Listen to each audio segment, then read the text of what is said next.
अस्सलाम वालेकुम दोस्तों, मेरा नाम अदनान जट है ਤੇ ਮੈਂ ਤੁਹਾਨੂੰ ਦੱਸਣਾ ਚਾਹੁੰਦਾ ਕਿ 4 ਮੀਟਰ ਕੱਪੜੇ ਦੇ ਵਿੱਚ ਤੁਸੀਂ ਇੱਕ ਮਰਦਾਨਾ ਸੂਟ ਕਿਵੇਂ ਬਣਾ ਸਕਦੇ ਹੋ। ਤੇ ਯਕੀਨ ਹੈ ਕਿ ਮੇਰੀ ਵੀਡੀਓ ਤੁਹਾਨੂੰ ਪਸੰਦ ਆਏਗੀ।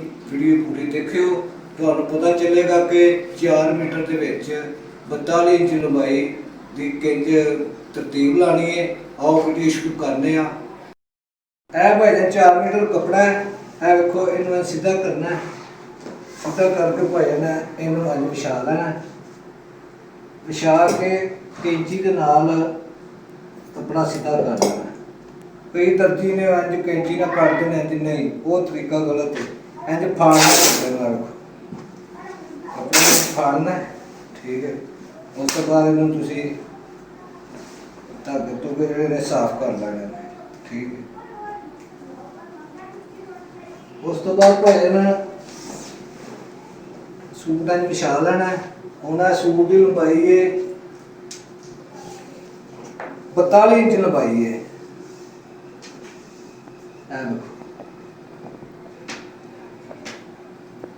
आ गया 42।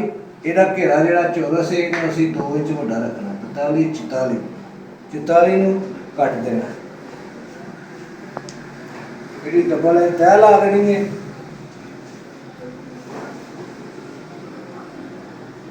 तय ला के ते इन्हू इतों कैंची के नाल कट ला के ते इन्हू भी अज पाड़ के, ठीक है जी। पाड़ के इहदियां तंदां धागे कढ के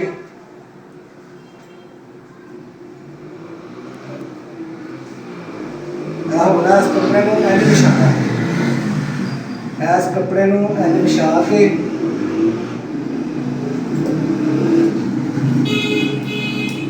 टक ला देना थोड़ा जिहा। उस तो बाद इत्थे तुसी इहदा पहुंचा है 16 इंच, तुसी पल्ला पाना 14 इंच का, ठीक है जी। 14 का टक लग गया।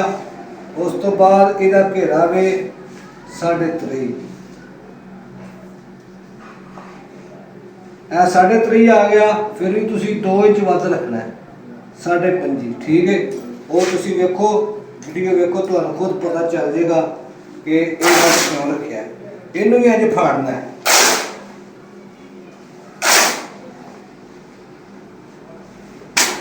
ठीक है जी। उस तो बाद यह जो असी टुक लाए दूजे भी इतों ही इंज ही फाड़। इन्ना यह होंगे भाई ना कपड़े का पानी सीधा हो जाता है। पानी के नाराज कि जिन्होंने असी आने कंधा सीधियां हो जांदियां ने, या रेव निकल जाती है, ਜਾਂ ਜਿਹੜਾ ਆਡਾਪਨ ਹੁੰਦਾ ਉਹ ਨਿਕਲ ਜਾਂਦਾ ਹੈ।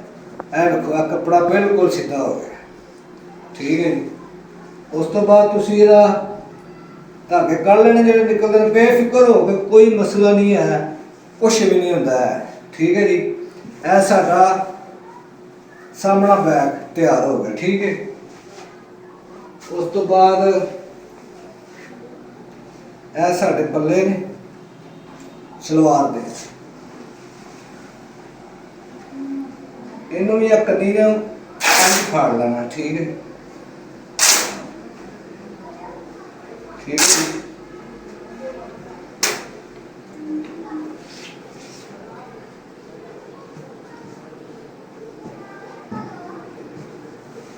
इंज सलवार दे पल्ले कट लेने।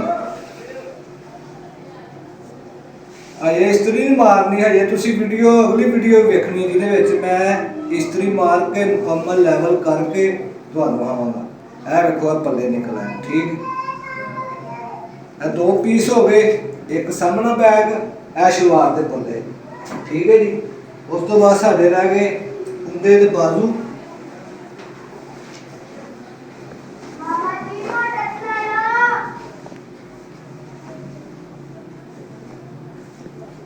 लो जी, हुण ਇਹਦੇ बाजू है मोटा है 10 इंच, ठीक है। इनू असी इत्थे 10 ते 10 20 20 ते 21 इंच, 21 इंच असी इनू कट लेना, ठीक है जी। इनू इंज फाड़ना है,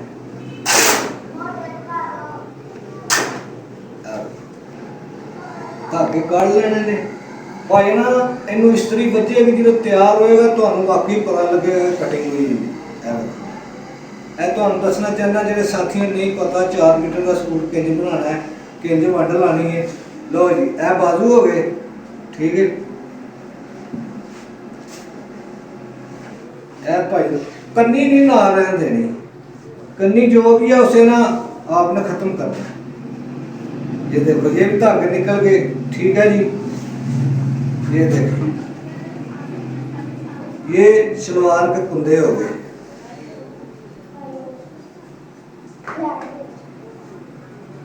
लो जी ये कुंदे हो गए। 4 मीटर का सूट मुकम्मल 4 हिस्से हो गए इसके। अब इसको काटना कैसे है, इस्त्री कैसे लगानी है, ये अगली वीडियो में बताऊंगा। आपने वीडियो जरूर देखनी है। अगर वीडियो अच्छी लगी हो तो वीडियो को लाइक करना है, चैनल को सब्सक्राइब जरूर करना है, क्योंकि ये नया चैनल है। तो इंशाल्लाह आपको ऐसे ऐसे स्किल्स सिखाएंगे कि आपको खुद पता चलेगा कि वाकई ये चैनल टॉप है। बहुत शुक्रिया।